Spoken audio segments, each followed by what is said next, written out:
안녕하세요. 책을 앞뒤 양옆으로 탈탈 털어드립니다. 책털이범 강쌤입니다. 오늘의 털이 대상 바로 만나보시죠. 영국을 대표하는 작가 존 버닝엄의 깃털 없는 기러기 모르카입니다. 모르카는 깃털이 없이 태어나 날지도 헤엄도 못 치고 기러기들 사이에서 따돌림을 받는데요. 우연히 증기선을 타고 긴 여행 끝에 런던 큐가든에 도착하게 됩니다. 거기엔 수많은 다양한 새들이 있어 깃털이 없는 모르카를 이상하게 여기지 않았고 행복하게 살게 됐다는 이야기입니다. 모르카가 태어난 지역은 영국 동쪽 해안 근처의 늪지대로 나오는데요. 이곳 어디에 있을까요? 런던 동쪽으로 차로 2시간 거리인 170km 정도로 가게 되면 영국의 동해안가의 브로즈 지역이 나오는데요. 이곳은 노퍽부터 서퍽 지역까지 300제곱킬로미터의 황활한 지역으로 7개의 강, 63개의 호수 등 셀 수 없이 많은 연못과 늪으로 이루어졌다고 합니다. 희귀동식물과 보호조류 등이 많이 살아 브로즈 전체가 영국 최대의 보호습지로 지정되어 있다고 합니다. 모르카는 이 브로즈 지역 어딘가에 아늑한 늪지에서 태어나 자란 것으로 보여집니다. 늪지대란 수심 5m 이내에 얕고 중앙부가 물풀이 많이 사는 습지 일종입니다. 사람을 포함해서 걸어다니는 동물에게는 한 번 발을 디디면 빠져나올 수 없다라는 관용어로 쓰일 만큼 생명을 위협하는 위험한 지형이죠.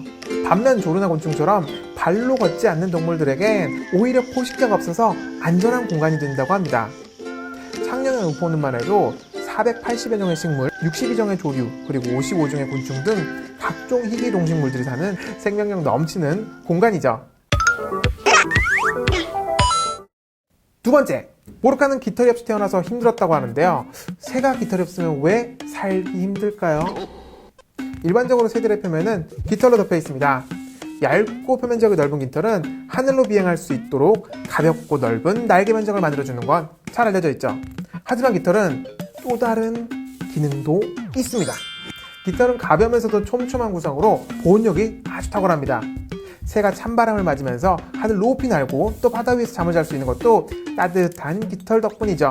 또한 깃털의 중심부는 텅 비어 있어가지고 마치 작은 튜브를 모아놓은 것처럼 새가 물에 뜰 수 있도록 도움을 준다고 합니다. 깃털이 없는 모르카가 날지 못했을 뿐만이 아니라 헤엄도 치지 못했던 이유는 바로 이 때문이죠. 모르카의 가족과 형제들은 모르카를 두고 따뜻한 남쪽 나라로 떠났다고 하는데요. 남쪽 나라 여기 어딜까요? 그리고 대체 지도도 없이 뭘 보고 갔을까요?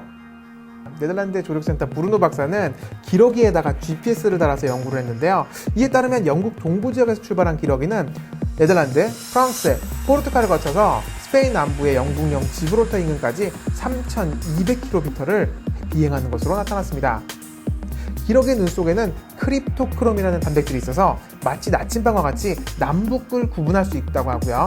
귀에는 지각에서 발생하는 미세 저음파를 들어서 방향을 찾기 때문에 마치 귀로 땅바닥을 보는 것처럼 그런 기능이 있다고 합니다. 하루 평균 300km를 비행한 영국 기러기들은 10일 동안 비행을 해서 유럽인들이 사랑하는 천혜의 관광지 바로 스페인 남부지방에서 겨울을 보낸다고 합니다. 따뜻한 남쪽 나라 스페인 남부지역이었습니다. 가족과 헤어진 모르카는 증기선을 타고 큐가든에 갔다고 했습니다. 큐가든 어딜까요? 큐가든이란 영국 왕실이 설립한 전 세계에서 가장 오래된 식물원입니다. 템즈강 상류 지역에 위치하고 있는데요. 면적은 약 130헥타르로 여의도 절반 정도 크기입니다. 1759년 설립한 이후로 대영 제국 시대를 거치면서 전 세계 영국 식민지의 다양한 식물들을 모두 모아놨다고 합니다. 다양한 종류의 조류와 곤충들도 볼 수 있다고 합니다. 2003년 유네스코로부터 세계문화유산으로 등재되었습니다. 그렇다면 큐가든에서 본 다양한 새 중에는 모르카처럼 날지 못하는 새들도 있지 않았을까요? 새는 우리말로 하면 날짐승이죠. 말 그대로 난다라는 게 새의 가장 큰 특징이라고 볼 수 있습니다. 하지만 8,500종의 새 중에는 40종은 날지 못했다고 합니다. 정확히 말하면 원래는 날았지만 어떤 이유로 나는 기능을 상실해서 못 날게 된 새들인데요. 뉴질랜드를 대표하는 키위새를 비롯해서 에뮤, 모아, 갈라파고스 가마우지, 모아날로, 도도새 등 작은 섬에서 별다른 포식자가 없이 살다 보니 날개가 퇴화된 경우들이 많이 있습니다. 현대 와서 느리고 둔한 움직임으로 대부분 멸종됐거나 멸종위기에 처했다고 합니다. 반면 새들 중에 날지 못하지만 특별한 능력을 가지고 있는 새들이 있다고 하는데요. 아프리카를 대표하는 조류인 타조는 달리기 능력을 극대화하기 위해 강력한 다리 근육을 발달시켰다고 하는데요. 113km인 치타, 97km인 톰슨가젤에 이어 최대 시속 90km의 타조는 육상동물 중 세 번째로 빠른 동물입니다. 우사인 볼트보다 무려 2배 이상 빠르다고 합니다.